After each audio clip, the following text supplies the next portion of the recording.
In the last few years, pharmacists across the state cut hours or left the industry due to slim margins and a heavy workload. At the same time, pharmacy benefit managers, the middlemen between pharmacies and drug companies, have made huge profits. These PBMs are unregulated in Nebraska. Reporter John Kipper tells us a proposed bill would rein them in and allow some to get their medication quicker. In Lincoln Monday, pharmacists across the state told senators they're barely making it. Last year I did over $7 million in sales and struggled to break even. Yet they say the middleman, known as PBMs, are the ones making money off their businesses. During that same year, an unregulated, unnecessary industry of middlemen profited over $2 million off of my store alone. State Senator Adam Moorfield is proposing a bill that regulates these huge third-party administrators. Currently on some plans controlled by PBMs, patients are forced to get prescriptions by mail.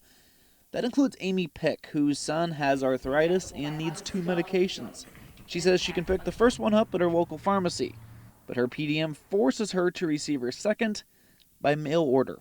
I asked the UPS man to typically put that behind a pillar because I'm always worried that it's going to be stolen.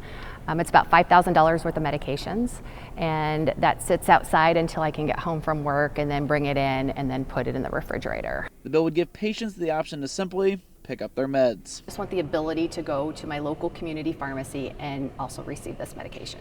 David Root, who represents a PBM, says his company helps bring the cost of drugs down, forcing drug companies to compete on price, pharmacies to compete on service, and providing huge mail order and specialty pharmacies, giving them more negotiating power.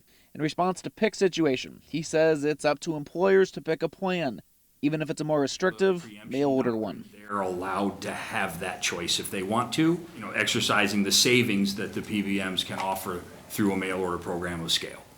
Opponents say that they're working on a bill that works better for them, that also would solve some of the problems pharmacists and patients have. Cost sharing are going up, and they are, as are premiums. Everything's going up. The cost of healthcare is going up, and really what we need to look at is lowering that cost.